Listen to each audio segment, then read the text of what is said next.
I just want to put you in remembrance that as a Christian, we are not of this world. Hindi po tayo talaga taga-mundong ito. The moment that we receive Jesus Christ as our Lord and Savior, we change our citizenship. Tayo po ay naging taga-langit. What are we doing here? Anong ginagawa natin dito? Tayo po ay mga turista lamang dito. Kaya hindi natin dapat ilagay ang ating mga sarili at the expense of our faith in Christ at pagsunod sa kanyang kalooban dahil lang po sa mga issue at sa mga bagay na nandirito sa sanlibutan. Because our citizenship in heaven is more important than our citizenship here on earth. Amen po ba? And God has given us a task, an assignment to become an ambassador of Jesus Christ here on earth. So lahat tayo, not only the pastors, not only the leaders, but every child of God, ang bawat anak ng Diyos, we are given an assignment to become ambassadors of Jesus Christ. Saan? Everywhere we go. Whatever we do. Sa lahat ng pinuntahan natin, ano man ang bagay na ginagawa natin, always remember, you are representative of Christ. Na tayo po ay representative ng ating Panginoon. Pero sa masalamuot na mundong ito, it's hard. Napakahirap pong ibalanse ang lahat ng iyan kung hindi matibay ang ating pagkakilala sa Diyos, kung hindi matibay ang ating pananampalataya sa Panginoon. Kaya sabi sa Bible, many will be deceived. Deceived by what? Deceived by the people around us. Deceived by what? Deceived by yourself. Maging ang ating mga sarili, niloloko tayo ng ating mga sarili. Why? If we are living in the flesh, we will be deceived. Kapag nagsimula kang mabuhay sa sarili mong desire, what is the flesh? Lust of the eyes, lust of the eyes, pride of life, lust of the flesh. So those were the flesh. No po? If you begin na mabuhay with this kind of living, we can be easily deceived. No, madali po tayong madi-deceive. We cannot think. Hindi tayo makakapag-isip. Agad-agad. Mas inuuna natin yung nararamdaman po natin. But Christians, child of God, for you to overcome and for you to finish the race, no, there are times that let not your emotion overrule your spirit. Lagi pong dapat ang nangunguna ay ang ating espiritu kaysa sa ating mga emosyon. So that we can live victoriously here on earth while waiting for the coming of the Lord Jesus Christ. Sa iyo po ang lahat ng papuri, pasasalamat sa pangalan ng aming Panginoong Yesus. Ang lahat po'y magsabi ng amen and amen. Praise the Lord. Palakpakan po natin ang Panginoon. Thank you, Jesus. Thank you, Jesus. Thank you, Holy Spirit. We welcome you, Lord. Hallelujah, hallelujah. Glory, glory, glory, glory. Hallelujah. Sige po, makakaupo na po tayo, pero pwede po ba kamayan nyo yung katabi nyo at sabihin nyo pong nagagalak ako na nandito ka. Praise the Lord. So as many as you can. Purihin po ang ating Panginoon. At sa araw pong ito ay nandito po tayong muli upang makinig ng salita ng Diyos. Lalong higit sa panahon pong ito na puno ng kaguluhan ang ating mga kapaligiran. Hindi lamang sa Senado, no po, maging sa Body of Christ, maging sa Jesus is Lord Church, ay tayo pong lahat ay ginugulo ng kaaway. Tunay nga po ang sinabi ng banal na kasulatan, the thief comes but to kill, to steal, and to destroy. And the enemy is finding a way how to destroy the church of the Lord Jesus Christ. So lahat ng paraan gagawin ni Satan. Bakit? Kasi marapit na pong dumating ang Panginoon. In our teachings, sa mga nagdaang panahon, lagi po nating sinasabi, let us prepare our hearts. There are so many prophecy na nagkakaroon na po ng kaganapan.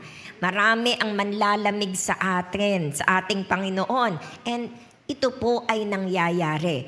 Marami ang madideceive, no po? At marami rin pong nangyayaring ganito, the deception of the enemy.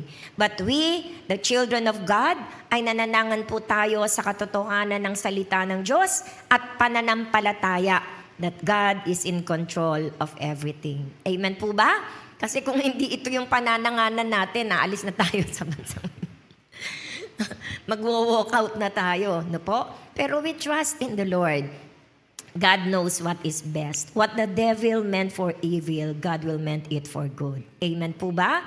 Sapagkat hindi pa nawawalan ng mga babae at lalaking tunay na lumuluhod sa Panginoon at nananalangin para sa bansang ito. Amen po ba? So ngayon po may kinaharap tayo. Ang dami-dami nating makikita sa mga social media, katwiran nito, katwiran ng kabila, no? At ang mga Kristiyano naman, nakakalungkot, tayo po'y humahalo din. Ang ibang Kristiyano, disimulado. Ang ibang Kristiyano naman talagang lahat ng galit ibinubuhos na. At ang iba naman po talagang nagbabanta na aalis na lang sila sa gawain ng Panginoon. Ano yung sitwasyon na yan na magdadala sa isang anak ng Diyos na umalis at lumisan ng iglesia ng Panginoon? Una po sa lahat, lagi nating sinasabi, ang JIL, although we have a spiritual director because God is using people, God is using person to accomplish His divine plan. Ano po? Our spiritual director is Brother Eddie Villanueva.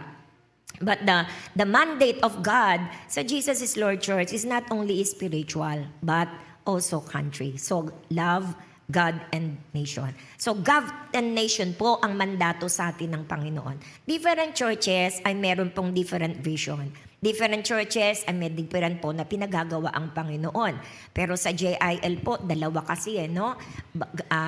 Ang Diyos at ang bansa. Because we believe we need to involve ourselves doon po sa government so that there can be voice there.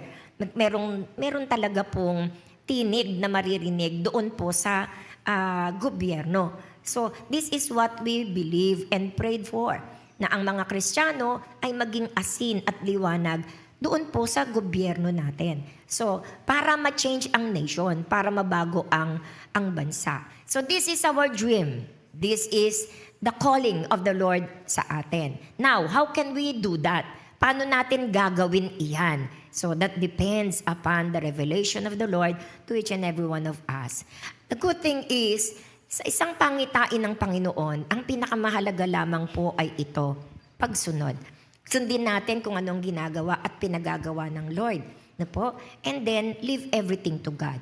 Iwanan na po natin sa Panginoon ang lahat. At napag-aralan po natin sa mga nakaraang panahon na kapag nag-utos ang Diyos, hindi naman yan nire-reveal ng buong buo. Minsan nga po, very unpopular ang mga utos at ang mga pinagagawa ng Panginoon sa atin. Si Jonah, inutusan ng Panginoon, go to Nineveh. Paalalahanan mo ang mga taga Nineveh. Masyado na silang masama at sila'y parurusahan ko. Pero Jonah disobeyed God. No? Why? Kasi sa isip niya, napakaano naman ang gagawin ni Lord. Sasabihin ng Panginoon, parurusahan niya. Tapos pag nagsisi naman tong mga taga Nineveh, hindi naman gagawin. O di mapapahiya ang Diyos. The truth of the matter is, siya ang natatakot. Kasi mapapahiya ako. So Jonah disobeyed, and what happened to him? No?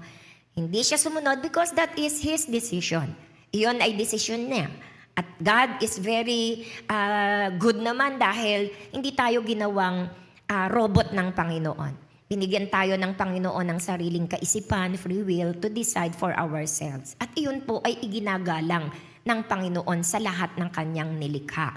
Kaya hindi tayo parang robot na kokontrolin tayo ng Panginoon. This is right, this is good, do it. Hindi po ganun ang Panginoon. Nais ng Panginoon makita kung ano yung nasa puso ng bawat isa sa atin. Kaya there are times that God is putting us in a situation na hindi mo maintindihan. Why? To know what is in the heart of men. Upang malaman ano ba ang nasa puso ng taong ito. So napakaraming purpose ng Lord, napakaraming paraan ng Panginoon para maipakita natin at mapatunayan natin ang ating pagsunod sa Panginoon at ang ating pananampalataya.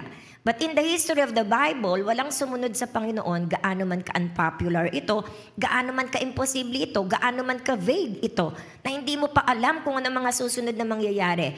But the person who obey God, bless God. By God, no? Pinagpala ng Panginoon because an obedient Christian, an obedient child of God will always be blessed. Na ang sino mang anak ng Diyos na masunurin, sumusunod sa pinagagawa ng Panginoon, no matter what, ay binebless ng Panginoon. So we do not understand everything. Wala tayong naiintindihan sa lahat ng bagay. But we thank God. With our experience, unti-unti, nakikita natin ang kilos ng Diyos. Nakikita natin paano tumutugon ng Panginoon. Nakikita natin paano ang galaw ng Panginoon.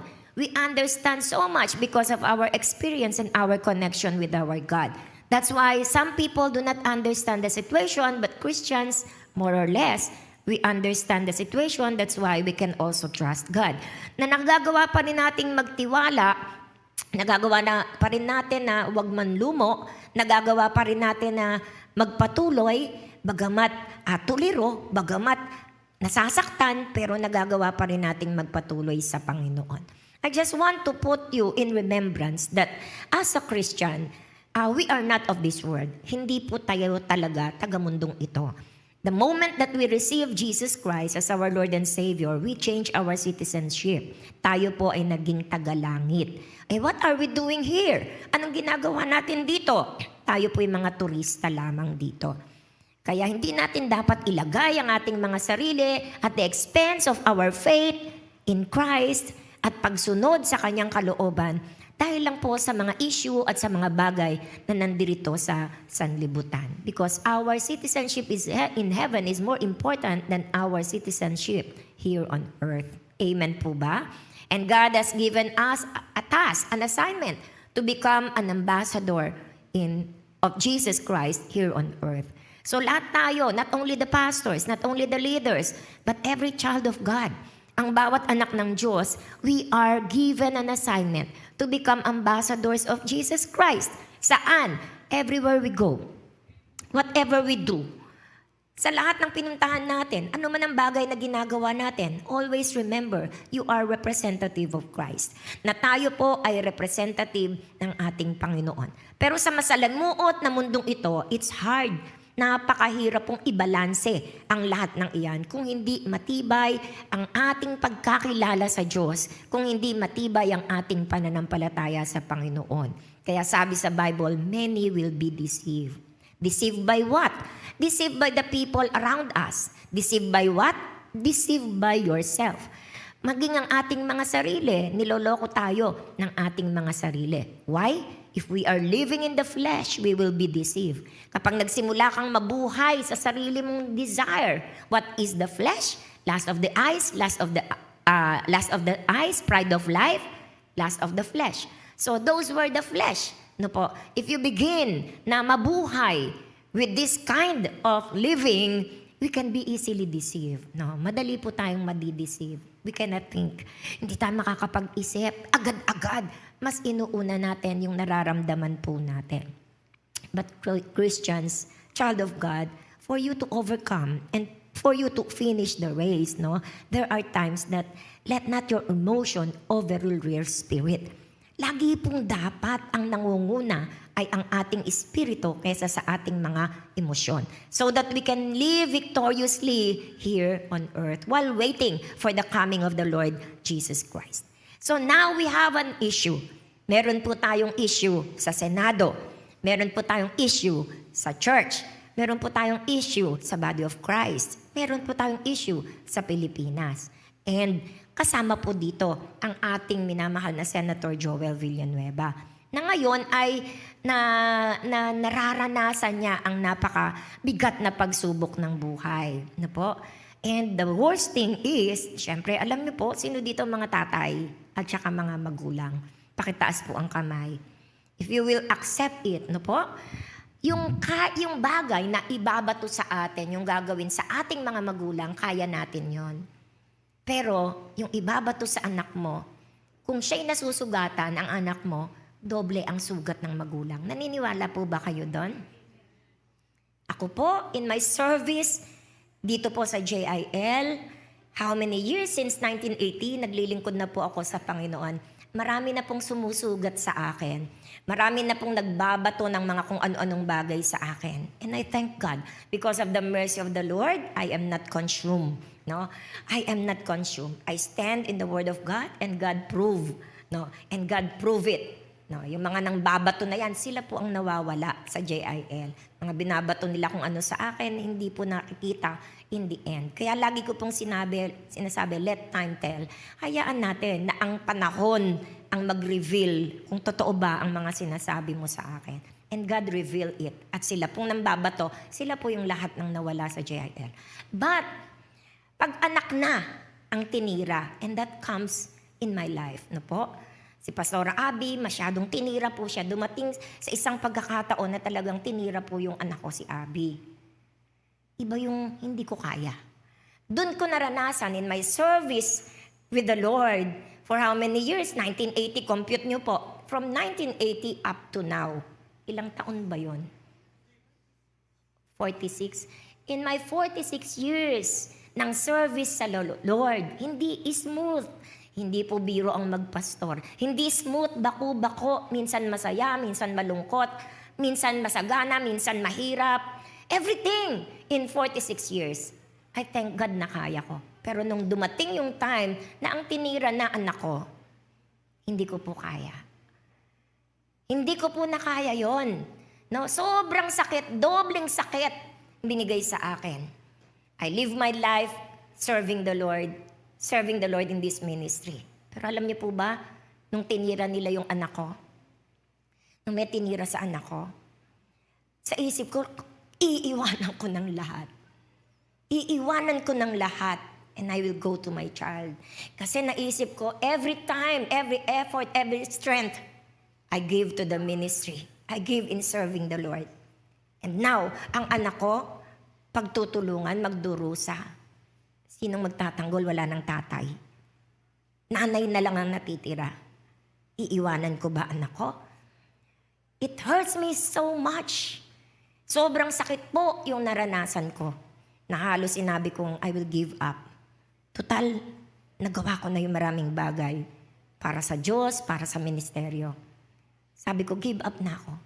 I will join you. Sasamahan kita sa kapigatian mo. Sasamahan kita sa dinadala mo.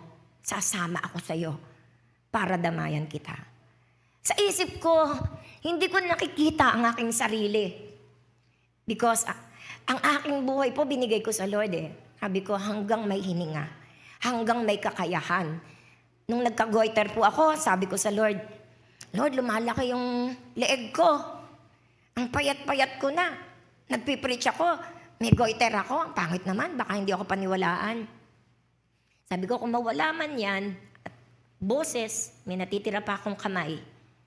Kung may matitira pa sa akin na pwedeng paggamitan ng Panginoon, I will use it for you hanggang kamatayan. That's my promise to the Lord. Pero when it comes to my child, kung maranasan ko yung ganyan, parang nawala yung pangako ko sa Lord. Parang naisip ko, sabi kong ganon, Lord, all my time as a mother, naagaw na po ng ministry. As a parents, naagaw na po ng ministry. Everything in my life, I give to the ministry. I give in serving you. But now that this is happening to my child, I think my child needs me. Kailangan na ako ng anak ko. I did everything. Kailangan na ako ng anak. But God did not allow it. No? Vengeance is the Lord's. Amen po ba? Palakpakan natin ang Panginoon. So napakasakit po nun. Now, may pinagdaraanan ang ating spiritual director. Kung nasasaktan si Senator Joel, alam niyo po, because I experienced that, masigit na nasasaktan ang tatay. Masigit na nasasaktan ang ama. Dumarating sa punto na kapag ka po may mga bagay na ganitong everything you give, everything.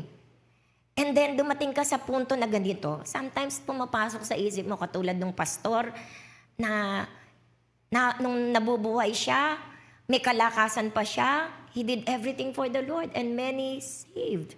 Maraming kaluluwa ang naligtas, maraming kaluluwa ang nakakilala, maraming mga nakakilalang ginamit ng Panginoon through his life. And then nung siya po ay tumanda na, siyempre hindi na pwede sa ministry, inalis na po siya sa ministry. At dahil siya ay pastor, wala naman siyang naipon. No, kaya siya po ay tumila lang. Yung pala nakatira sa ilalim ng tulay. Namatay ang pastor na ito, dinalaw ng kapwa pastor, walang isa mang miyembro ang dumalaw. Nakakalimutan na nila ang pastor nila. Na humubog sa kanila, naging dahilan ng Panginoon para makakilala sila. They forgot that pastor. Kaya yung mga pastor po na kasamang dumalaw, nag-iiyakan sila. At yung isang pastor, ang sabi niya, ganito rin ba mangyayari sa akin? Na kapag ako'y tumatanda, makakalimutan na ako ng kongregasyon? Tapos sabi ng pastor, is this the church I will be dying for? Ito ba ang klase ng church na pinagkakamatayan ko? So that's not an encouragement to those pastors who are serving the Lord.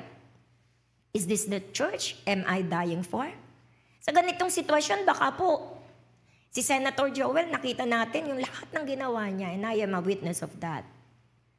Yung paglaban na ginawa niya para ipasok ang salita ng Diyos, para pigilan ng anumang bagay na hindi ayon sa kalooban ng Diyos. He did everything para doon. And then now, iba yung naging desisyon niya sa gusto natin, ng nakararami. Iba yung naging desisyon niya. At siya po ay pumasok sa mga kritisismo. Baka dumating nga sa punto ng kanyang buhay, I don't know. Baka mamaya masabi niya na, kasi nagkaroon siya ng mga threat. Ang dami niyang binangga, pogo, yung lahat ng mga nakakatakot na grupo. Pinatigil niya, binangga niya, siya naging dahilan para matigil ito at hindi magkaroon ng kaganapan. At nagkaroon siya ng mga threat sa buhay niya. We don't know. Di natin alam yun, pero na-threaten ang buhay niya. Pero nagpatuloy pa rin siya. All the 20 years in government, he did what is right. Ginawa niya na ipagtanggol ang prinsipyo ng Panginoon. Now, we do not understand this decision. Baka po mamaya, dating na rin sa punto ng puso ni Senator Joel, is this the nation I'm dying for? Baka ito na rin ang namumutawi sa kanyang labi, is this the nation I'm dying for? Burado lahat. Because of one decision that we do not understand. Hindi natin naintindihan. Even me. Nung simula, hindi ko talaga naintindihan. I'm fighting for that. Pero yun naging desisyon. So, ako po talaga sa puso ko rin, why? Why? May mga questions din ako, why? Ano nangyari? Bakit? Ganon din po ako eh. Pero, nung malaman ko na po yung dahilan, na ganito po kasi yung dahilan. Ang kampo ni Alan Cayetano, 13. Ang kampo nila Titos ni Gatchalian, 12. So nagtatalo sila sa mga rules of the law. So ang ginagamit ng isa, noon pa na pwede ang 12. Ang ginagamit naman nitong isa, yung bago na revise. Sino mananalo? Nagkakagulo. Pareho silang may ginagamit. Parang sa Bible. Ginagamit ka ng salita ng Diyos, gumagamit ka ng salita ng Diyos. Sino totoo sa inyo? Sinong tamang interpretation? So, nagkakagulo. Hindi malaman kung sino ang presidente ng Senado. Kaya naging dalawa ang presidente ng Senado natin. Bakbakan dito, bakbakan dyan. Meron ditong Blue Ribbon Committee, may ditong Blue Ribbon Committee. Nagkagulo ang lahat ng bansa. Natigil ngayon ang trabaho sa Senado. Pati ang mga manggagawa, nalilito na sila. Hindi nila alam yung mga empleyado sa Senate. Sinong susundin? Eto ba? Eto? Baka mamaya makulong sila pag baka mamaya ito. Kaya nga sabi ni Senator, 2 na tayong pumirma para kung sakaling kami totoo at pumirma sila sa utos nyo, hindi mananagot ang mga empleyado. Kung ikaw ang totoo, hindi mananagot ang empleyado. Kung 2 tayong nakapirma, safe ang mga empleyado. Ayaw nila. So, ganunan ng ganunan ang dami ng panahon na nawawala. At iyon ang naging deciding factor ni Senator Joel. Na para maging maayos at matuloy na lang, this is his decision. Na lumipat siya dun sa kabila para eto na ngayon ang naging Senate. Which many did not agree. Maraming hindi nag-agree, maraming nagalit, maraming nag-isip, nililigtas mo lang ang sarili mo. Kasi may plunder case ka eh. So maraming mga ganitong bagay, but we do not know the heart of Senator Joel. Amen po ba? So ako sabi ko gano'n, ano ba yan? Pero nung makita ko, nung una sabi ko, hindi ko pa rin maintindihan. Pero inano ko ng Lord na Nung tinanong ako, hindi ko pa masyado naintindihan, may nagtanong na JIL sa akin abroad.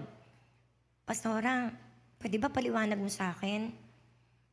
Kung ano yung maisip mo, sabi ko, isa lang masasabi ko. Spiritual, alam natin yan. Pero wala tayong alam sa political. Si Senator Joel, spiritually, alam niya yan. Politically, alam niya ang galaw sa loob ng Senado. Alam niya ang takbuhan doon. Alam niya ang kilos doon. Which we do not know. Hindi natin alam. Kaya kung siya spiritual and then alam niya yung galawan doon sa loob ng Senado, let us just trust His decision and pray. Manalangin na lang tayo at magtiwala tayo sa ginawa niyang desisyon. Kasi lagi ko pong sinasabi, hindi po ba? Ang isang tao na nandun sa taas ng building, I can see everything. Kitang-kita ko lahat ng nangyayari. Alam ko may traffic doon, alam ko may nagbanggaan dito, alam ko na maayos doon, alam ko na maraming tao dito walang tao, kasi nasa taas ako ng building. And ganun siya. Pero tayo na nasa baba, hindi natin kita yung nagbanggaan doon, na maraming tao doon, na matraffic doon. Hindi natin kita. Ang nakikita lang natin, yung nandito. So we decide according to what we see, according to what we know.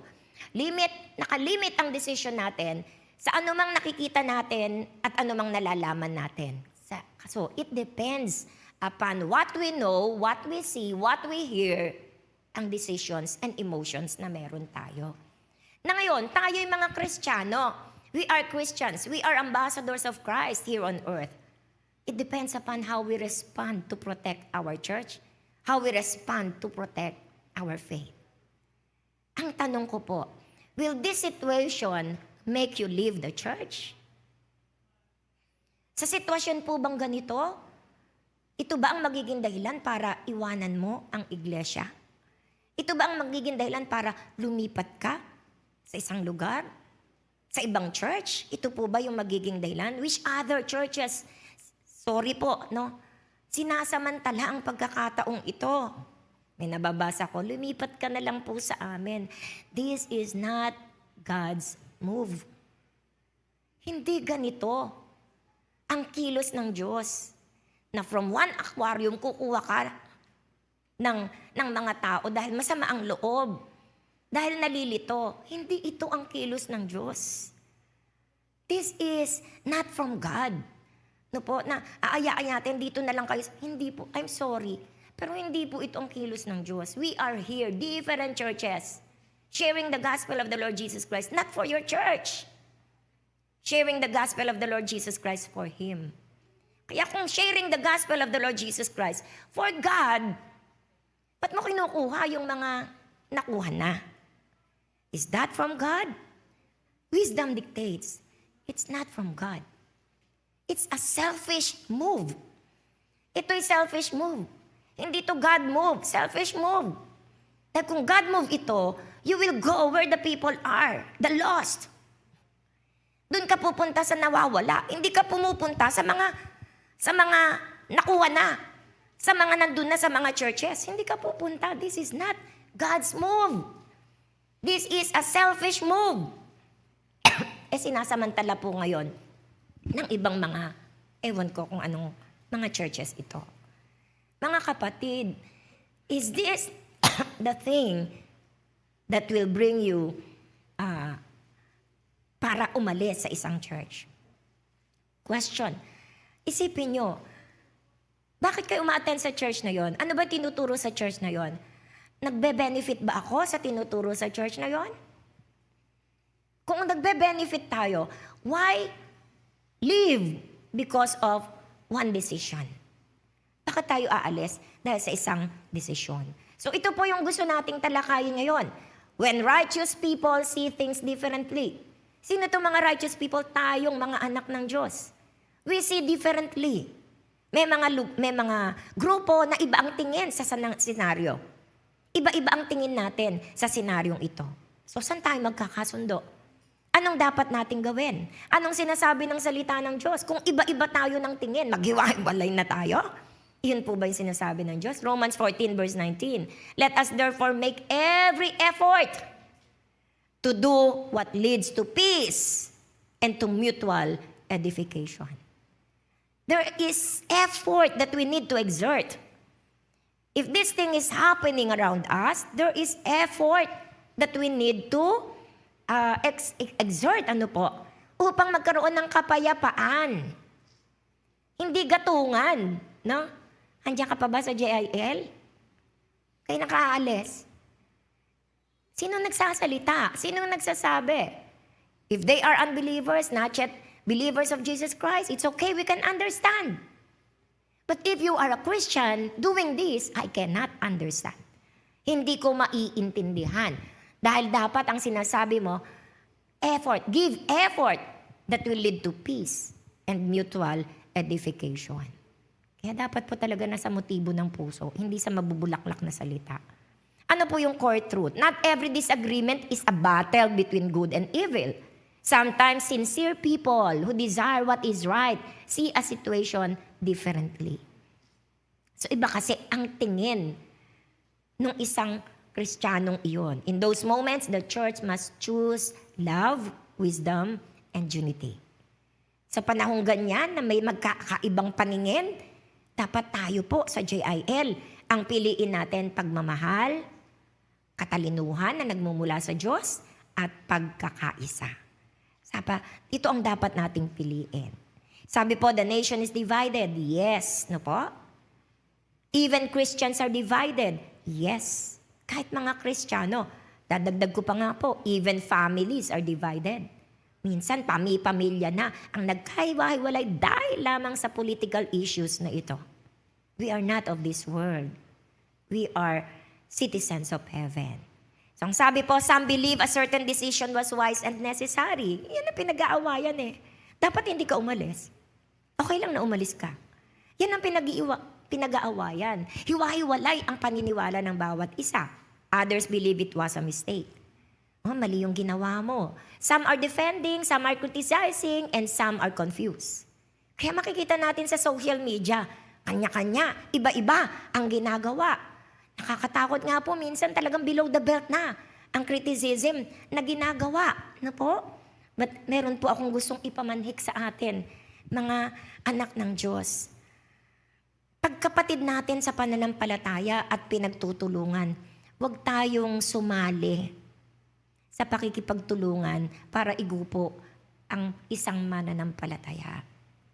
Example po, si Alan Cayetano, kaya gusto niyo si Alan, kaya hindi. But because he is using the Word of God, but because he is starting everything with the Word of God, tinitira na siya ng iba. Bakit mo niladala yung magpastor ka na lang, doon ka hindi dito ganyan. Sana walang Kristiyanong magsasabing, oo nga, parang hindi siya tumutugma sa ating pananampalataya. Kapag pipigilin mo siya na wag magsalita ng Diyos. Sabi ng Proverbs 3:5 and 6, in all your ways acknowledge Him, for He shall direct thy path. Nagagalak ako, seeing Him, that He honors God, that He honors the Word of God. Kay mali siya, kay tama siya, I admire. Kasi tahasang ginagamit niya ang salita ng Diyos, and I will never be a part to criticize Him. Using the Word of God, showing His faith, I will never be that part. No matter kung hindi ako agree sa Kanya at ayoko sa Kanya, hindi ko gagawin yon kasi usapang pananampalataya na po yan eh. Amen po ba? One thing that hurts me, yung pong nakita ko na nakaluhod si Senator Cayetano, to pray, seeking God. We know that. We understand that. We are Christians. We know the power of prayer. We know the power of God. We know that we only need God. Nakaload siya. Anong ginawa ng mga trolls, ng mga bashers? Nilagyan ng sungay. It hurts. Ewan ko kung nasaktan kayo doon. Ako, it hurts. Demonyo ba kapag lumuluhod at nananalangin? But it hurts me more kung may mga Kristiyanong nag-a-agree doon. It hurts me more because we know the power of prayer. We know that we only need God. And when He did that, di natin dapat sabing demonic. Demonic daw eh. Demonic daw yun. Mga comments, demonic daw yun. Ganito, ganyan. It hurts. No? Napakasakit po. Yung mga ganun. Sana walang mga Kristiyano na aayon sa ganun. Ipagtanggol natin. Di man tayo magsalita, huwag na lang tayong kumibo. Huwag tayong sumama sa kanila. Kasi pananampalataya na po sa Diyos ang ating inaatake doon. It is a burst of our emotion, our anger. Dahil ayaw natin yung mga ginagawa niya. Pero sana, huwag madamay kung ano yung katotohanan na dapat po natin gawin. So perhaps the most important question is this: how should follower of Jesus respond when people who desire good outcomes reach different conclusions? Lagi nating sinasabi, tinuturo sa lugar pong ito na ang katagumpayan ng isang Kristiyano ay hindi dahil sa laki ng problema, hindi sa klase ng problema, hindi sa klase ng trouble na meron tayo. Hindi diyan nakasalalay ang katagumpayan. Ang katagumpayan ng isang Kristiyano ay nakasalalay sa pagtugon. Response. Paano ka nag-respond sa isang situation? Doon mo masasabing nagtagumpay ka bilang Kristiyano. Doon mo masasabing you represent Jesus well as a Christian. How do you respond in a situation like that? Paano ka mag-respond? Kaya tayo po, sumasagot tayo. Minsan hindi tayo nakakapigil. Pero hindi tayo nagmumura. Pero hindi tayo kung ano-anong lumalabas sa bibig natin. Nakala mo ano na tayo. How do you respond? Hindi natin binubuhos yung galit natin na todo-todo. No? Minsan, naano na ako natetempt na po ako talaga. Sabihin, bobo ka. Gusto ko sabihin, mas bobo ka. Kaya lang, how will you respond? No? Paano ka magre-respond? And this is our opportunity to show the light of God. That we are different from them. Na tayo, iba sa kanila. Amen po ba? Because we are God's ambassador. So as followers of Christ, ang question is, how will you respond? Paano ka magre-respond sa ganitong sitwasyon? Sabi po, number 1, good people can disagree. We can disagree. Hindi natin pinipigilan na tinahawakan sa leg na, mag-agree ka, ito, gusto, ganda. No, we can disagree. No po? Si Pablo nga po, at saka, si Pablo nga po, nag-disagree siya, no? Kay Bernabe, no? Sa Acts chapter 15, verse 36 to 40, may pinagtalunan sila, nag-disagree siya kay Barnabas, no? So si Pablo at si Barnabas, nagkaroon sila ng talagang matindi na disagreement patungkol kay John Mark. Pero hindi natin pwedeng sabihin na walang ya si Pablo. Mas walang ya si Barnabas. Nagko-compromise si Pablo, nagko-compromise lalo si Barnabas. Dahil pareho silang nagmamahal sa Diyos. Pareho nilang gustong i-advance ang kaharian ng Diyos. Pero iba ang tingin nila sa sitwasyon. Magkaiba sila ng tingin sa sitwasyon. So even good people can disagree. We can disagree. Ano pong lesson dito? Not every disagreement means someone is wicked. Hindi tayo agree sa ginawa ni Senator Joel, demonyo na si Senator Joel. Wicked na siya. No? Not every disagreement means someone had bad motives. Dahil iba yung ginawa niya, hindi umayon sa gusto natin, mali ang motibo niya. Ayaw magpakulong.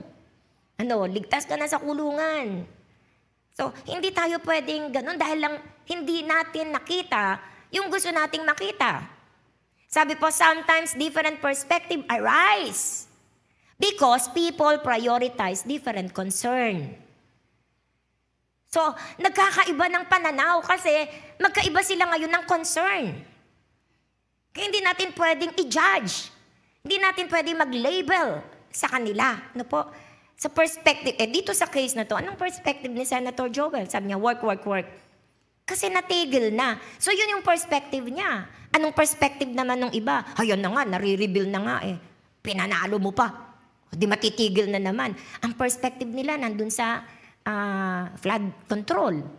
Ang perspective ni Senator Joel, nandun sa magpatuloy kasi marami nang dapat na batas na tingnan ang Senado.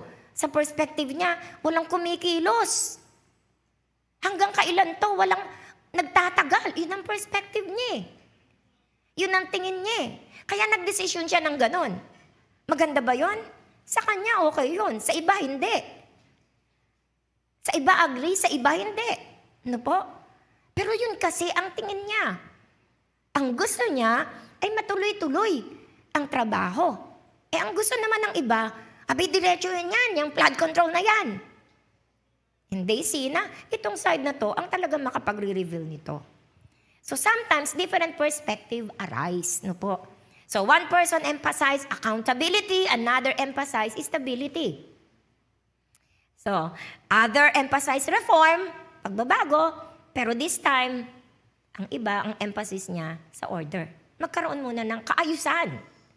So, anong gagawin ng church? The church must learn to recognize this reality. Ito ang katotohanan, church. Kaya po, ang sabi ng 1 Corinthians 13 verse 12, for now we see only a reflection as in a mirror. Ngayon, masyadong maaga para mag-judge tayo. Masyadong maaga para mag-criticize tayo. Masyadong maaga para mag-decision tayo. Alis na ako dyan sa JIL. Alam niyo po, I am praying the whole week. Tinitingnan ko lahat yung mga bagay na nag-ano ko. Tinitingnan ko lahat.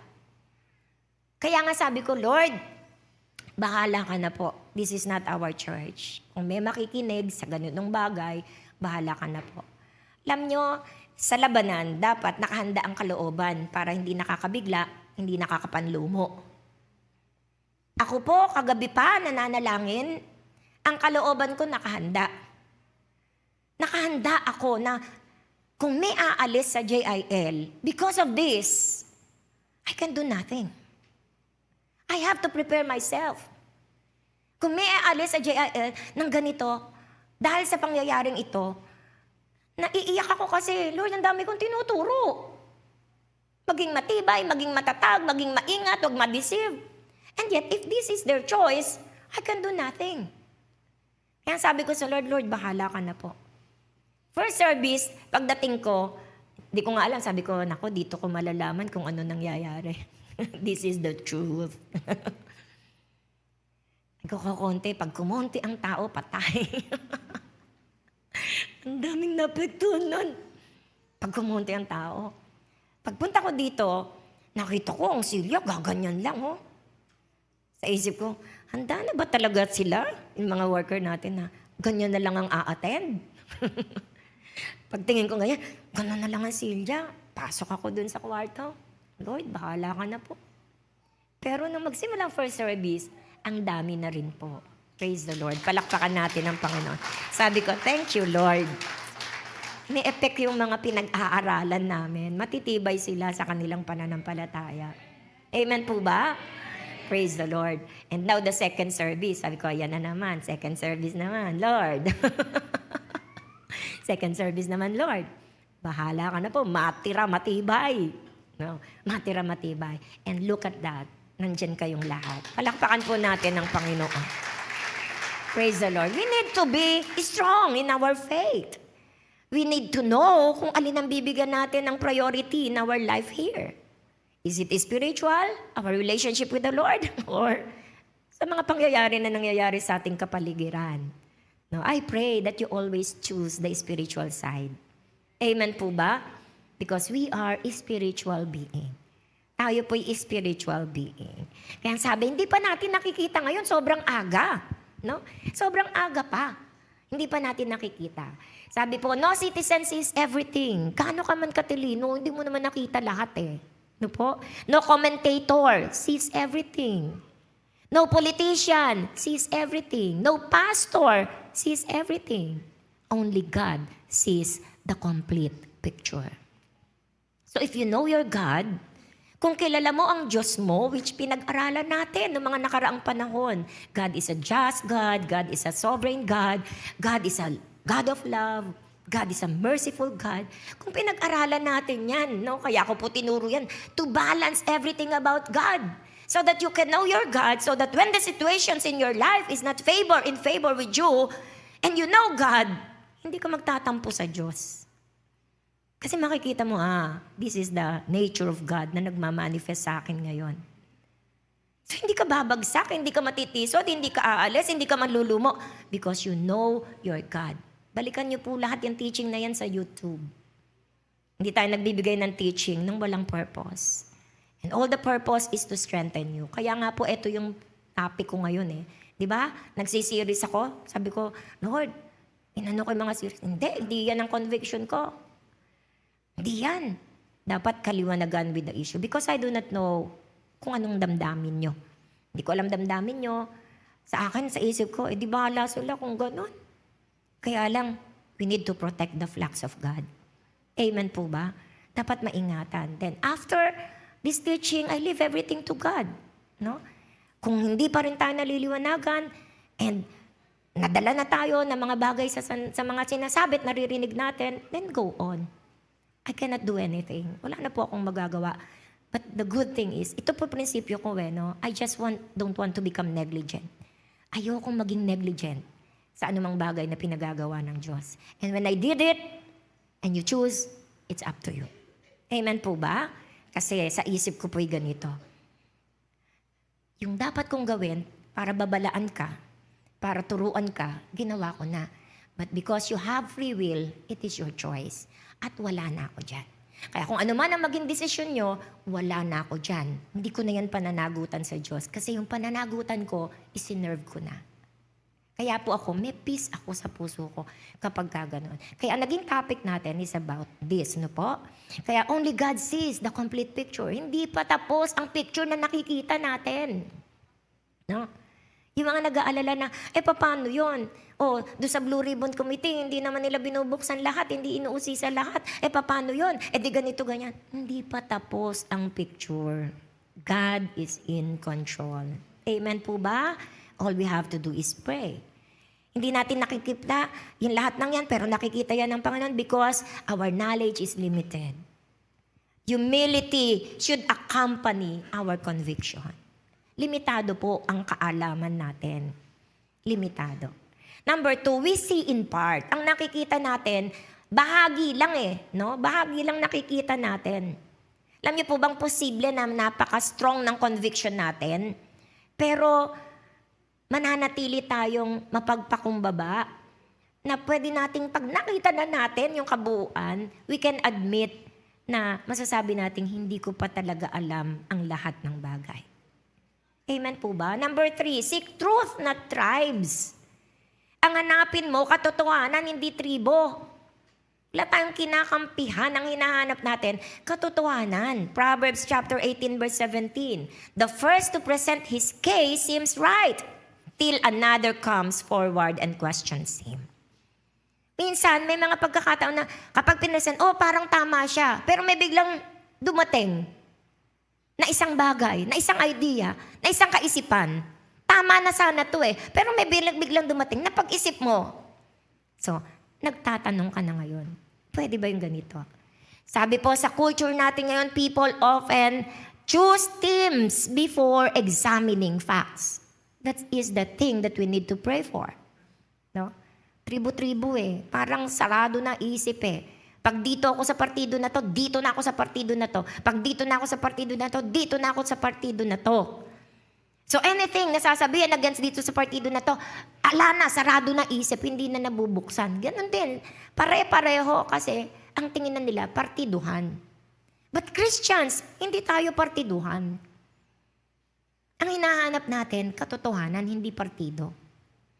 Amen po ba? Kaya yung iba sabi, DDS na DDS. Yung isa naman, BBM na BBM. Kanya-kanya DDS ka ba? Hindi. Alamang mag-aaway na. Christians! Kristiyano tayo, nag-aaway tayo dahil sa DDS at saka sa BBM. Bahala na sila dun. Basta tayo, kay Jesus tayo. Amen po ba? Kung sino totoo, ikaw, totoo ka ngayon, dito ko sa'yo. Ikaw, sinungaling ka ngayon, di ako sa'yo, dito ako, totoo to naging totoo to, sa area na to, dito ako. So, hindi pwedeng, pikit mata, dito ka na. Kasi, ito yung politiko mo, ito yung politika mo, ito yung grupo mo. Tayo, pag may totoo sa kanya, dito tayo, support. Bigla may totoo din sa kanya sa ibang area, dito tayo, support. Mali siya. Because we are Christians. Amen po ba? Doon tayo sa katotohanan. Ang kingdom of God is different. Christians are called to pursue truth, not merely defend a side. Minsan, patalinuhan na lang po no? At papridan na lang Natayuan mo na kasing ito Kaya anything gagawin mo para patunayang ito at patunayang tama ka. Dapat dun lang po tayo sa katotohanan. So let us seek the truth and not the tribes. Ano yung questions na pwede mong itanong sa sarili mo? What is true? Ano ba talaga ang totoo? Question number 1. Question number 2. What is righteous? Question number 3. What honors God? Question number 4. What promotes justice and peace? So ito yung mga katanungan na dapat nating itanong sa ating mga sarili. To pursue, to seek the truth and not the tribes. Our loyalty must always be to God's truth above personalities or above factions. So laging ang loyalty natin nasa katotohanan ng ating Panginoon. Number 4, do not assign motives you cannot see. Matthew 7 verse 1-2, do not judge or you too will be judged. Di pa nga natin nakikita Nagdidikta na tayo ng motibo ng tao. Ano po? Pwede nating evaluate yung action niya. Kasi ganito, ganyan. We can evaluate, no? Pwede nating i-discuss yung decisions na ginawa niya. But we must be careful about claiming to know another person's heart. Pwede lang mag-evaluate pero hindi mo pa rin alam anong nagdala sa kanya sa desisyon na yon. Hindi natin alam ang kanyang puso. Only God fully knows the intentions. Only God fully knows the pressures, the burdens, yung kabigatan, the private conversation. Ang Diyos lang ang nakakaalam po nito. The reasons behind. Ano ang dahilan and the decisions. Ang Diyos lang po ang nakakaalam nito. So let us be careful in claiming to know another person's heart. Especially our leaders. No, ang mga leaders natin. Maging maingat po tayo na para bang ginajudge nyo na yung mga leaders nyo. Dahil lang sa nakita nyo. You see in part. You see in part. God is the one who completely see the picture. God is the one who knows the intentions. Sometimes may mga galing nga po ang galing magpanggap Because of those flowery words. Dahil sa kanilang mga mabubulaklak na salita. Dahil sa kanilang charismatic approach. Sa kanilang mga charisma. Sometimes napakadami mong talent na ganyan no? Pero ang intention, ang Diyos ang nakakaalam. Kaya nilang takpan ang intention ng kanilang puso. Kaya nilang pagmukhain na ang itim ay pula at ang pula ay itim. Kung tayo po'y magiging very simple na mabilis maniwala. Kaya nga, be wise as a serpent. Learn to read between the lines. Hindi laging, sinabi yung ganito, dapat marunong kang bumasa. Hindi lamang yung nandyan sa harap, yung nalis sa likod, because those were the intentions. So hindi natin alam. Pero alam ng Diyos ang mga pressures ng tao na yon. Alam ng Diyos ang mga burdens, ang mga kabigatan, and even yung mga private conversations. Alam ng Panginoon yun. Ano yung reasons behind? Kaya Christians, wag po tayo at maging maingat tayo na magsasalita ka agad tayo at maglalagay tayo na itong motibo ng kanyang puso. No po? Only God knows. Amen? Praise the Lord. Ano po ang dapat natin gawin dyan? Avoid hatred. No? Avoid hatred. Avoid slander. Yung pagchichismis. Avoid character assassination. Yung pagsira ng karakter ng isang tao, scheming. No, you will do something para magmukhang masama ang isang tao. So, avoid that. Number 5, the church must not become divided over political differences. This is a no-no. Na magkakasama tayo, tapos because of political differences, maghihiwalay tayo, mag-aaway tayo because of political differences. John 17 verse 21, that all of them may be one. This is the prayer of the Father, that all of them may be one. Ano po bang gusto ng kaaway? The enemy would love for believers to stop worshiping together. Etong gusto ng kaaway, pigilan kayo na pumunta sa lugar na ito para sama-sama tayong sumamba. Ito yung gusto ng kaaway. Stop praying together. Pigilan tayo na magsama-samang manalangin. At pigilan tayo na magsama-samang maglingkod sa Diyos. Why? Dahil lang sa political disagreement na ito, titigil kang sumamba sa Panginoon? Sinong sinasaktan mo? Sinong natatalo kapag tumigil ka sa pagsamba sa Panginoon dahil lang ayaw mo ng desisyon ng ginawa ng anak ng spiritual director mo? Sinong talo? Titigil ka sa pananalangin? Kasama sila? Sinong talo? Titigil ka sa paglilingkod sa Diyos? Sinong talo? Dahil lang sa ganito, huwag niyong panalunin ang kaaway sa buhay niyo. Amen po ba? Praise the Lord. So the church must not become divided over these political differences. Ang unity po natin is not based on political opinions. Ang unity natin is based on Christ. Amen po ba? Ito yung pagkakaisa natin. Base kay Kristo. We may vote differently, we may interpret events differently, yet we remain brothers and sisters in Christ. Dahil born again ka, no? So, mananatili tayong magkakapatid sa Panginoon. Pwede bang sabihin mo sa kapatid mo ko kay Jesus, sa ayaw mo't sa gusto. Sabihin mo, pasensya ka na. Wala akong magagawa. Talagang kapatid mo ako. Hindi naman pwedeng mamili ng kapatid eh.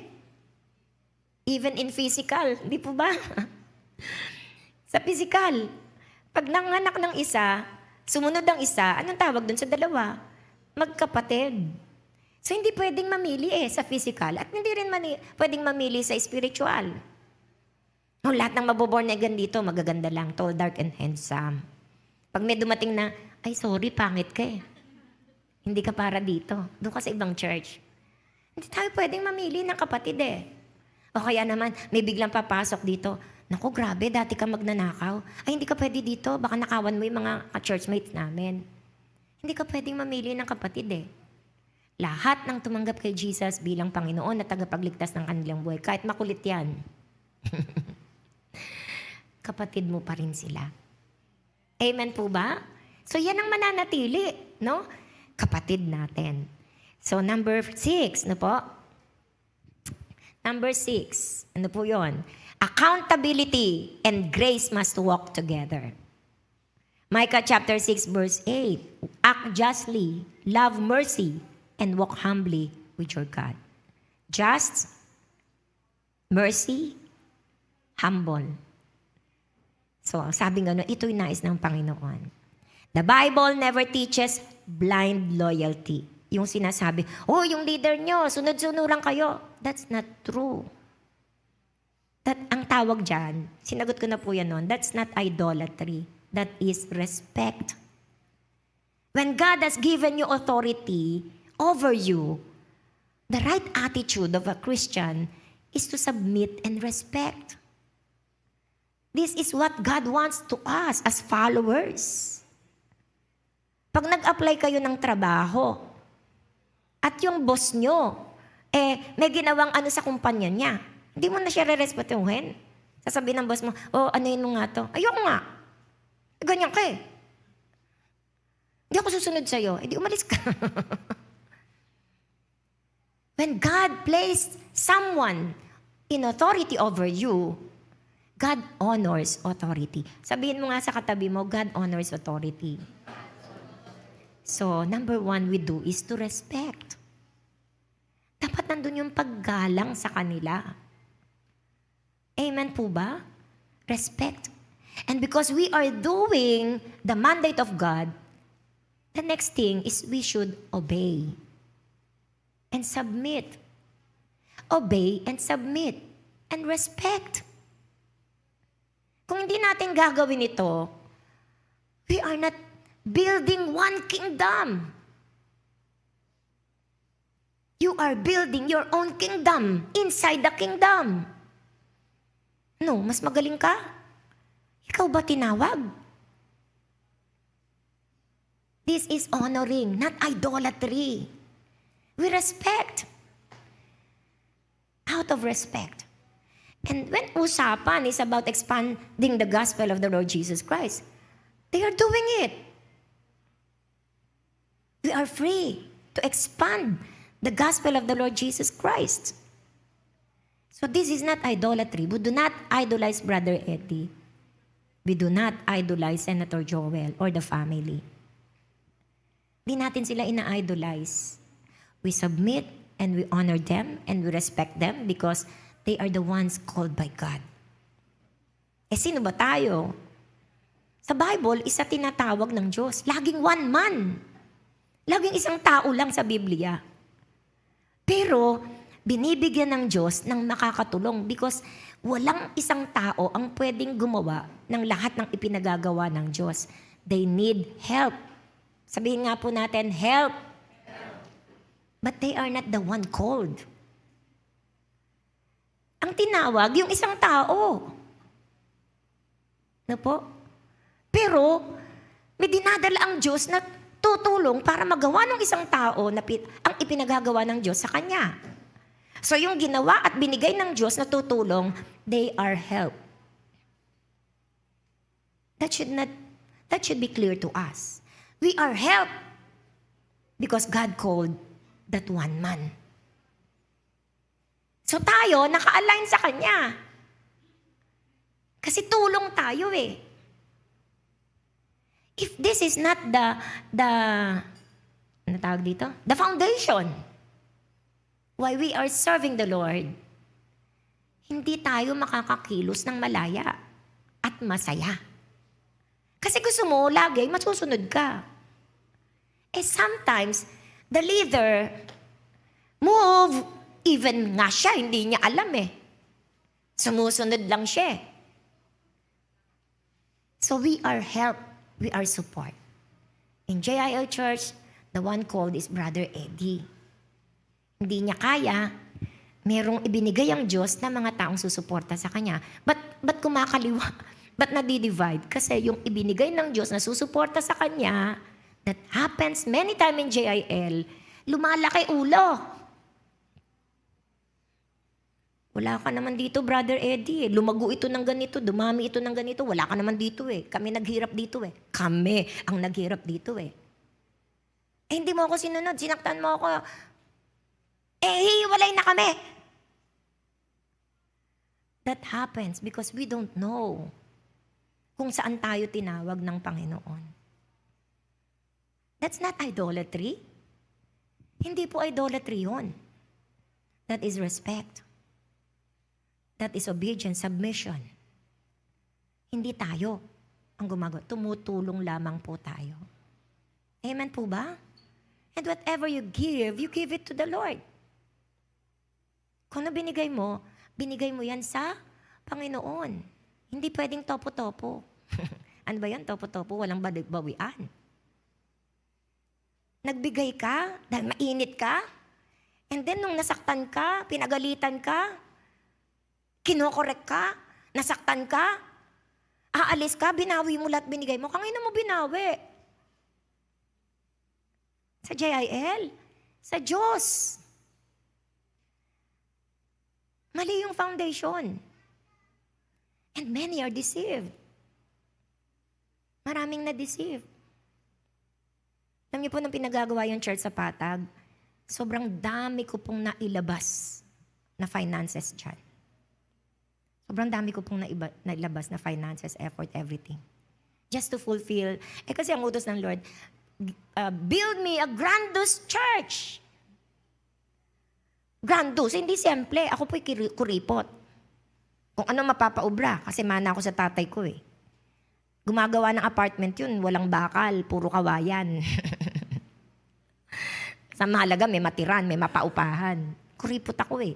Pero nung sabi ng Lord, build me a grandiose church. Aba, hindi pwedeng tipirin. Dami ko pong nilabas na pera dyan.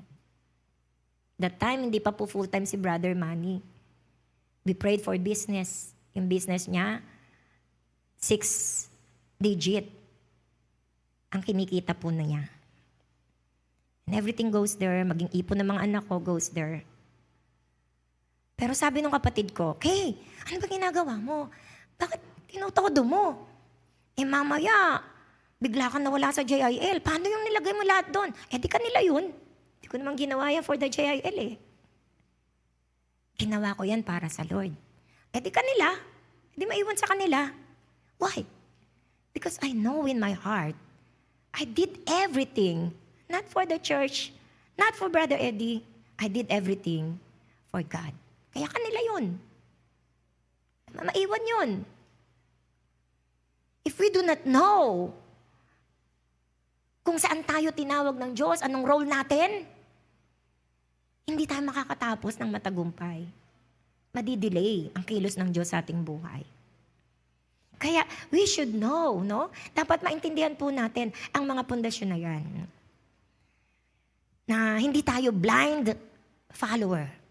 We are not blind follower. We are just respectful. We just honor the authority that God has given us. Aba, kung sasabihin ni Brother Eddie na, gumawa ka na mabuti para maligtas ka, ay, ako po kauna-unahang aalis sa JIL. Kapag mali na ang tinuturo, ay hindi, aalis na ako sa JIL. Kasalalay na dyan ang kaligtasan ko. Wala pong ganyan sa JIL. Full gospel ang JIL. Hindi nagbabawas, hindi nagdadagdag sa salita ng Diyos. Kaya po, mga magulang at kapatid, let us be wise, no po? In doing everything. Because God values justice. Sa Panginoon, truth matters. Accountability matters. And integrity matters. Amen po ba? Mercy, patience, understanding, grace, humility. Dahil wala sa ating lahat ang alam na ang lahat. Alam niyo, iba po ang pride eh. Nakatungtong ka lang ng konti, kala mo, alam mo na lahat. Sabi nga ganun, ang langaw, pag dumapo sa kalabaw, feeling niya, mataas pa siya sa kalabaw. Pride, truly. Pride goeth before destruction. Meron ka lang nakikitang kilos ang Diyos sa buhay mo. Kala mo, ikaw na magaling. There are so many things to learn. We are still in the process. 46 years na po akong Christian. Pero alam niyo, sa harapan ng Diyos, naiyak pa ako. Alam niyo, nagmamaximize pa ako na, hindi ko pa alam to. Paano ba to? Lord, ganito pa. Parang napakarami ko pang dapat na, Lord, ang tanda ko na, ang dami pang kulang sa akin. Lord, ang tanda ko na, ang dami pang dapat baguhin, ang dami pang dapat iayos, ang dami pang dapat gawin. Ang tanda ko na, Panginoon, pero napakadami pa. I don't see myself complete. Hindi ko nakikita ang kompleto na kaalaman ko, kompleto ng ganito. Alam niyo po, there is internet. May internet na. Ang library ko po, siguro mula dyan hanggang dito, punong-puno ng libro yan. Yung iba kong libro nandito na po. Yung iba kong libro nasa patag. Kasi I want to know more about God. Ngayon may internet na, hindi na ako bumibili ng libro. Pero bumibili ako ng e-book. At sometimes, bumibili pa rin ako ng physical book. Kapag nakita kong, I need this in my calling. Kailangan ko to sa pagkakatawag sa akin. Kailangan ko itong maiayos. Kailangan ko itong matutunan.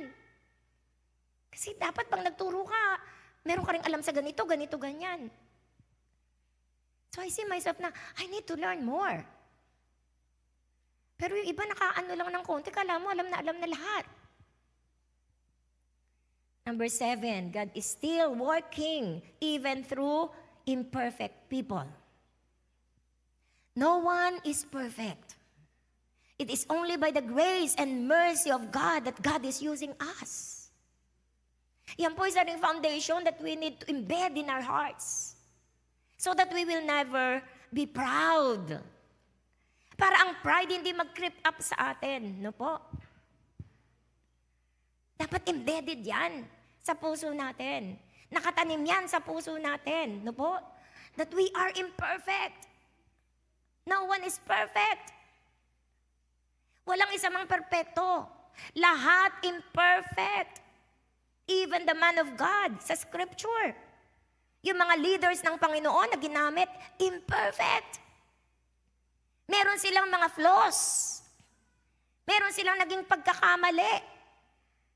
Meron silang mga kahinaan. Moses, pinatay niya yung Egyptians.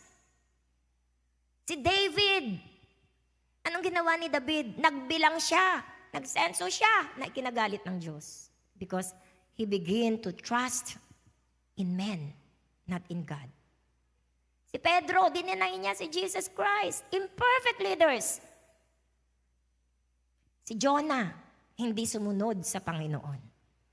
And the consequences happens. Ang daming consequences sa kanilang pagkakamali because they are imperfect. And God is a just God. And God is our teacher. And God is refining them, the imperfect person. God is refining us.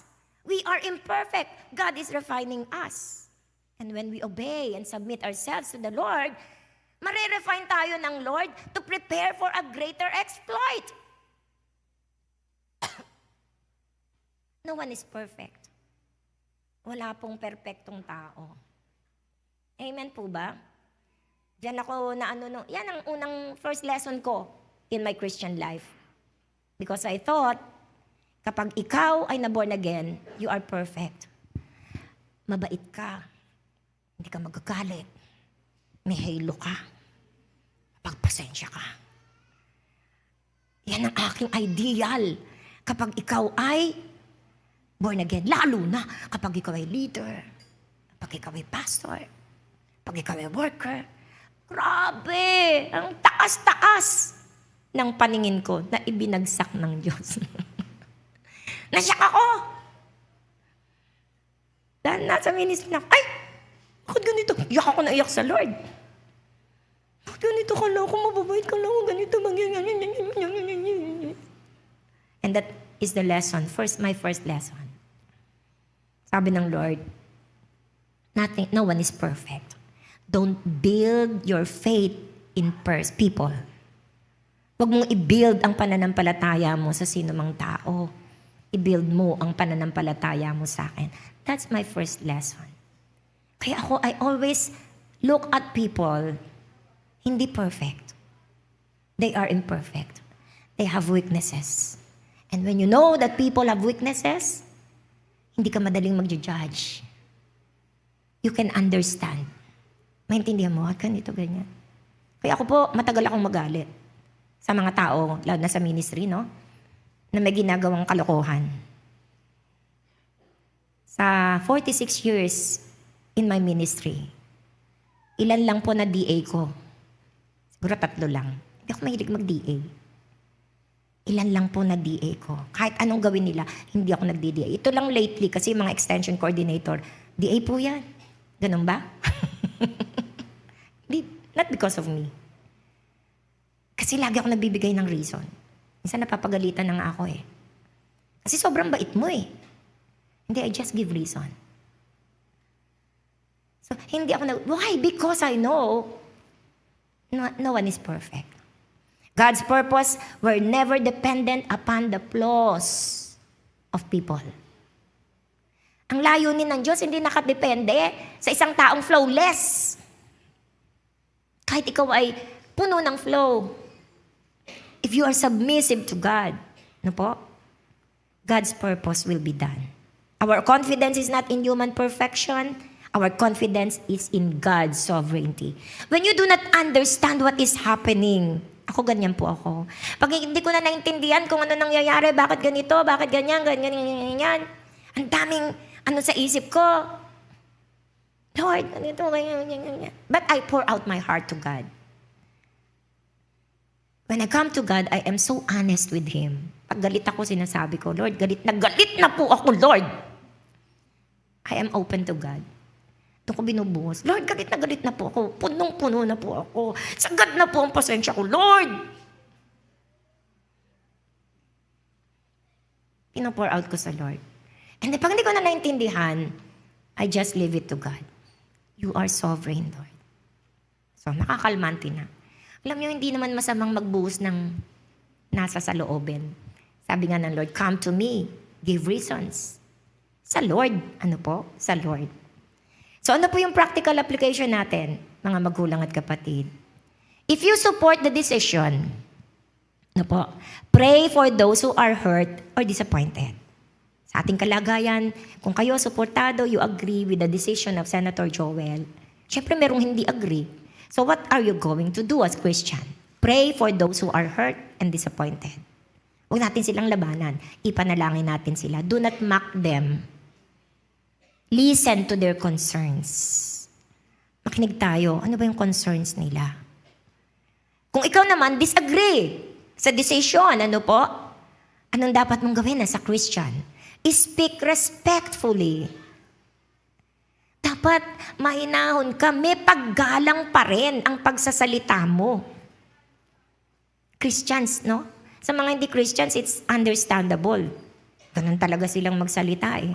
Pero sa ating mga Kristiyano, dapat nandun pa rin yung paggalang. No? Pag nagsasalita tayo, nandun pa rin yung respect natin sa Kanya. Avoid bitterness and personal attacks. Hindi yung inaatake na natin siya personally and pray before criticizing. Sa lahat naman sa atin, anong dapat natin gawin as Christians? Pray for all leaders. Panalangin natin silang lahat. Yung mga klase ng tinuro natin, bind. Kung ano yung nakikita natin hindi tama na nangyayari sa bawat leaders. Loose kung anong gusto mong dapat na mangyari sa bawat leaders. Agree, mag-agree tayong lahat na idulog sa Panginoon ang bawat leaders of the land. Number 2, pray for righteousness. Patuloy tayong manalangin na ang katwiran ang maghari sa bansang Pilipinas. Pray for truth. Na lumitaw ang katotohanan. And let us pray for the Philippines. As Christians, this is what we ought to do. Ano po? So mga magulang at kapatid, hindi ko alam kung gaano tayo naapektuhan ng sitwasyon pong ito. May iba, baka galit na tayo, may galit tayo, no? Baka nagiging judgmental na tayo, baka nawawalan na tayo ng kapayapaan. Baka hinahayaan na natin ng dire-diretso ng maapektuhan ng mga politics na ito na po ang ating relationship with God. Lahat ng emotions na to, valid yan kasi yan yung nararamdaman nyo. Valid po yan. Pero what are we going to do? Bring all those emotions to God. Dalhin natin lahat ang mga emosyon na to sa Panginoon. Valid yan. You are entitled to your own opinion. Iba ang tingin mo. Dito mo kasi nasilip eh. Dito mo nakita eh. Kaya ka galit. That's valid. Yun ang nakita mo eh. Yung isa, dito nakita. Kaya okay. Everyone, everything. Sabi ko nga, depende sa pagkakakita mo. Depende sa perspective mo. Depende sa gusto mong i-prioritize. So all that emotions is valid because we are human. Pero let that emotions bring us to sin. Huwag nating hayaan ang emosyon natin ang magdala sa atin sa kasalanan. Huwag nating hayaan ang emosyon natin ang maglayo sa atin sa Diyos. Huwag nating hayaan ang emosyon natin ang magpatigil sa atin sa paglilingkod sa Panginoon. Let us bring all these emotions to the Lord. If your spiritual life is so affected, I pray, kausapin mo ang Lord. Be honest with Him. Lord, hindi ko maintindihan, Lord. Lord, sakit na sakit po ako, Lord. So, bring it to the Lord. Dalhin natin yan sa Panginoon. Sabi nga ng Philippians 4 verse 6-7, do not be anxious with anything, but in everything by prayer and supplication, let your petition be made known to Him.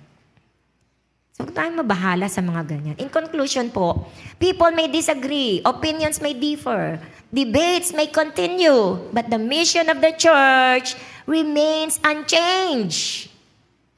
Magdiba-dibati na sila doon. No po? Pero ang mission natin hindi nagbabago. To preach the gospel. Ipahayag ang mabuting balita. To make disciples. To love one another. To pray for the nations. Hindi nagbabago ang mission natin. Amen po ba? Because we are Christians. We are redeemed by the precious blood of the Lamb. Our citizenship is not here. Our citizenship is in heaven. So ano pong final challenge natin? Do not let political disappointment steal your spiritual devotion. Number 2, do not let political passion replace Christian compassion. Sobra na tayong passionate, no? Sa mga political issues, na nawala na yung passion natin sa paglilingkod natin sa Lord o sa pagiging Kristiyano natin. Number 3, do not let political divisions destroy kingdom unity. Huwag nating pabayaan na ang mga nangyaring division na ito politically ang magwasak ng pagkakaisa ng mga anak ng Diyos. Colossians chapter 3 verse 14, and over all these virtues, put on love, which binds them all together in perfect unity. I pray, brothers and sisters, lahat ng pinag-aralan natin sa lugar na ito, na narinig nyo, na naituro sa inyo, this point of time, sana po ibalik ng Holy Spirit sa puso natin upang hindi tayo ma-deceive, upang hindi tayo magkamali, upang hindi tayo maging padalos-dalos sa ngayong nag-aapoy na emosyon natin dahil po sa sitwasyong ito. And if we will just come before the Lord, humble ourselves before Him, let the peace of the Lord empower us. Let the joy of the Lord be upon us. Let the love of Christ abound in us. I believe, again, we can serve the Lord with joy. We can worship the Lord with joy na hindi tayo maaapektuhan ng ano paman. And always remember, this is the right time to show to the world whom you are serving. Ito ang panahon na ipakita sa mundo kung sino ang pinaglilingkuran mo. It is your turn to shine. Let Jesus shine in your life in these moments of time. Sa panahong ito, pagliwanagin mo si Jesus sa buhay mo. Amen po ba? Praise the Lord. Pwede bang tumayo tayong lahat sa oras na ito? Glory to God. Hallelujah. Tumawit lang po tayo sa Panginoon. Ayaw ng Panginoon na ang ating puso ay mabigat, ang ating isip ay may katanungan, na walang kasagutan. Nais ng Panginoon magtiwala sa Kanya, that God is in control of everything. Maging matibay tayo, maging matatag tayo sa ating pananampalataya. Hallelujah. Sige po, tayo ilalapit sa Panginoon. Ihahanda ang ating puso sa pamamagitan po ng isang awit sa Lord.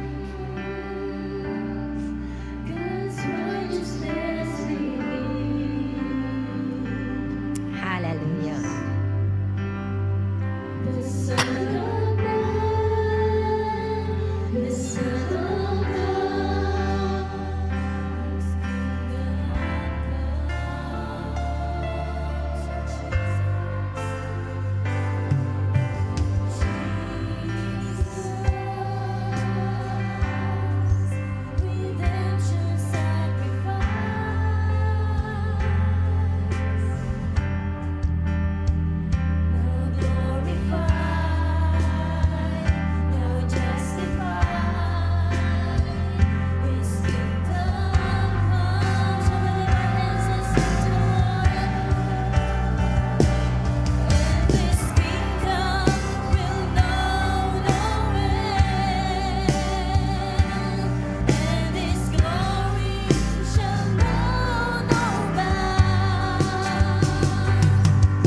dalawa-dalawa tayong partner sa oras na ito. Please pray for your brothers and sisters. Panalangin niyo po ang inyong mga kapatid sa oras na ito. Idulog niyo po ang kanilang pangangailangan, ang kanilang sitwasyon. Sige po. Hallelujah, Jesus. Pray for one another. Hallelujah. Be sure po na meron kayong ka-prayer partner na nagpe-pray po para sa inyo. Ama naming Diyos, sa oras na ito, dingin mo po ang panalangin na bilimutawi ng puso at isipan ng iyong mga anak. Cause your people to minister unto each and every one of them. Gamitin mo ang aming mga kapatid upang sa ganon, Panginoon, mabigyang katugunan ang panalangin ng kanilang buhay. Kung tapos na po tayo, we can find another partner habang hinihintay po natin ang iba na maipanalangin. Yes, Lord, we agree sa lahat ng mga panalangin na minumutawi, Panginoon, ang puso ng iyong mga anak. No prayer will be wasted in the name of Jesus. Everything will be an amen to you, Lord.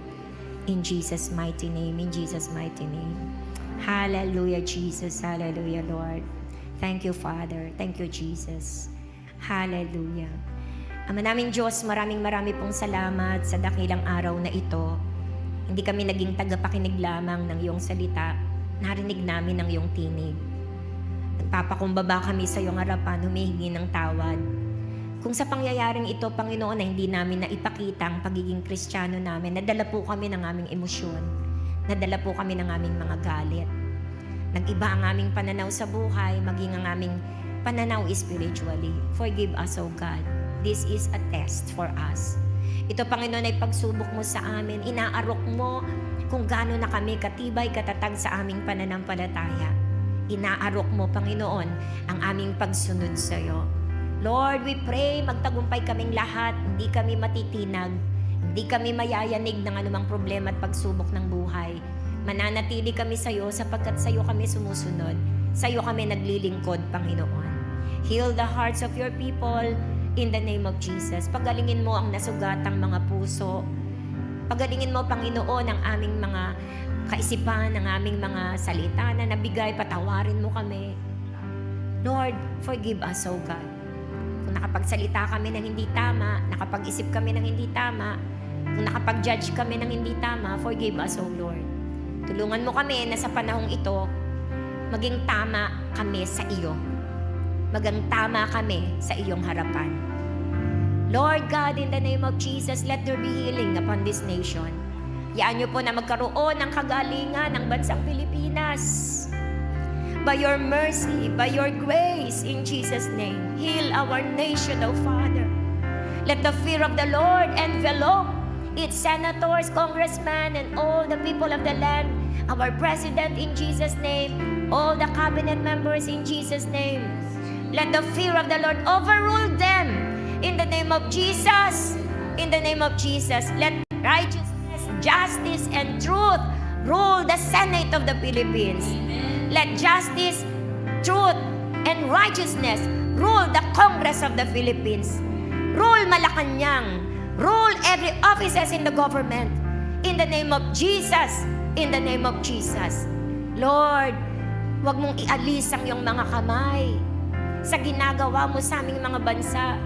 Ipagpatuloy niyo po, Panginoon. Let your perfect will be done in our nation. In the name of Jesus, let the truth prevail, O God, in the name of Jesus. Panginoon, sa oras na ito, itinataas po namin ang aming kapatid sa pananampalataya, si Senator Joel Villanueva. Lalong higit ang kanyang ama, si Brother Eddie, maging ang kanyang buong sambahayan, maging ang kanyang asawa, ang kanyang mga anak, maging kanyang mga kapatid, pamangkin. Lord, itinataas po namin sila sa oras na ito, sa gitna ng mabigat na pagsubok na ito, O God. Mga Panginoon na hindi pagkakaunawan, hindi naintindihan. But you know it, Lord. Pero alam mo ito, Panginoon. And we believe na siya po, Panginoon, ay kinulos mo sa unpopular decision na ito, O God. Dahil you have a purpose. Meron kang layunin, meron kang dahilan, meron kang gustong gawin, Panginoon. We do not understand, but we trust in you, Lord. Di namin naintindihan, pero nagtitiwala kami sa iyo, Panginoon. Alam namin ang lahat ng bagay ay magiging mabuti sa mga senador na ito. Hayaan mo, Panginoon, ang katotohanan, mag-isa sila sa katotohanan. Magkaisa sila, Panginoon, sa katwiran. In the name of Jesus, in the name of Jesus, kasamang mga congressman. Lord, sa flood control issue, we pray, O Lord, reveal, expose, panagutin mo, because hayaan mo na ang flood control issue na ito, Panginoon, ang magdala upang makita ang malaking katiwalian na nangyayari sa gobyerno ng aming pamahalaan. In Jesus' mighty name, in Jesus' mighty name. Di ka patapos, Panginoon, may ginagawa ka po, O Diyos. Panginoon, gabayan mo, Panginoon, ang iyong mga lingkod, maging mga JIL people na nasaktan, alala, na karoon ng confusion. Lord, tulungan mo ang mga JIL people. Let us only look to you, God. Tulungan mo kaming sa'yo kami manalig. Tulungan mo kaming makita namin ang kahalagahan ng pananampalataya, higit saan pa mang bagay sa mundong ito. Let there be peace, let there be joy, let there be unity upon the JIL people. Ito pang dahilan upang magkaisa in Jesus' name. At ito rin ang dahilan, Panginoon, to purify the church in Jesus' mighty name.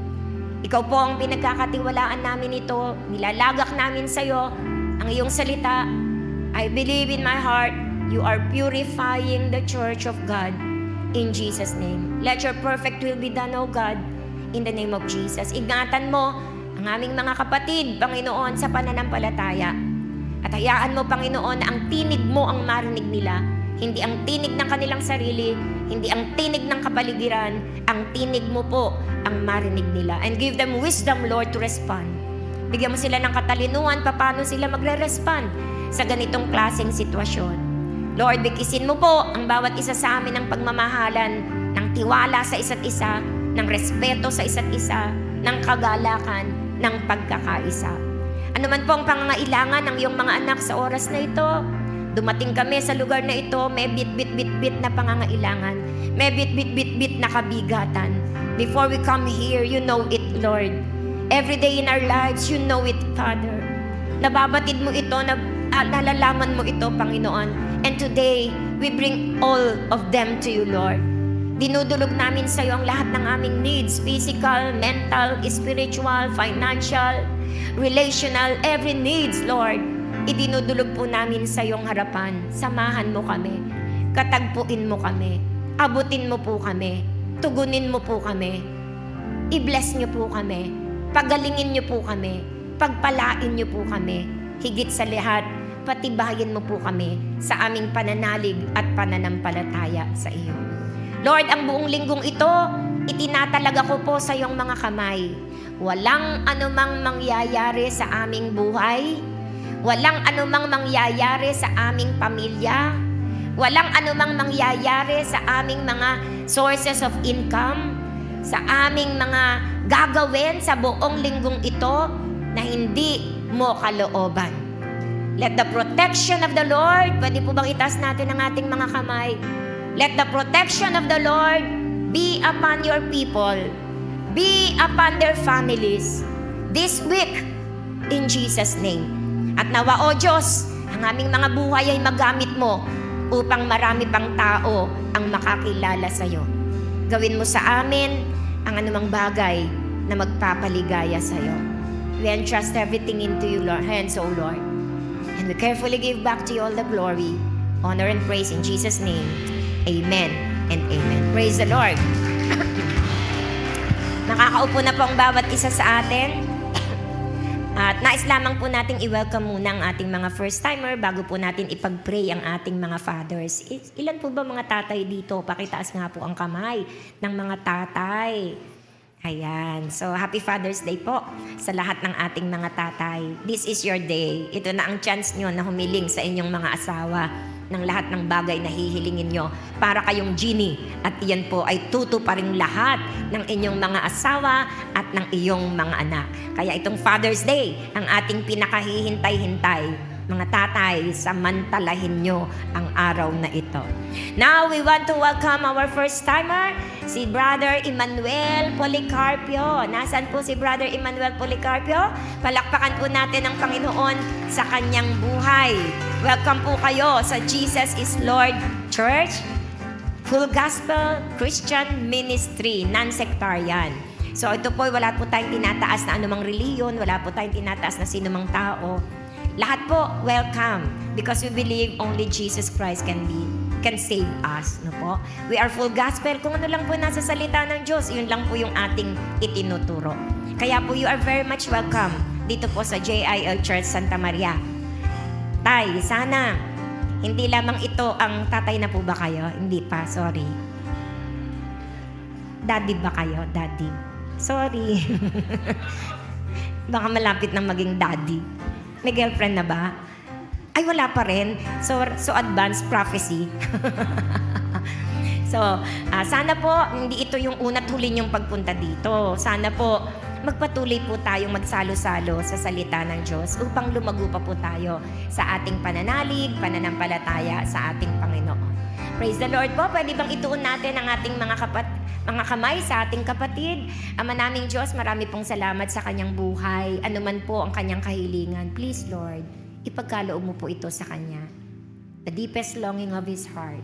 Upang mapatunayan niya na ang Diyos na pinaglilingkuran namin sa lugar na ito ay Diyos na buhay, tumutugon sa aming mga panalangin. And the Father will give the desire of the heart of His children. Panginoon, ingatan mo po siya, balutan ng makapangyarihan mong dugo, at nawa o Diyos, magpakilala ka pa po sa Kanya sa isang malalim, personal at bibliyang kaparaanan. Thank you for His life. This is our prayer in Jesus' name.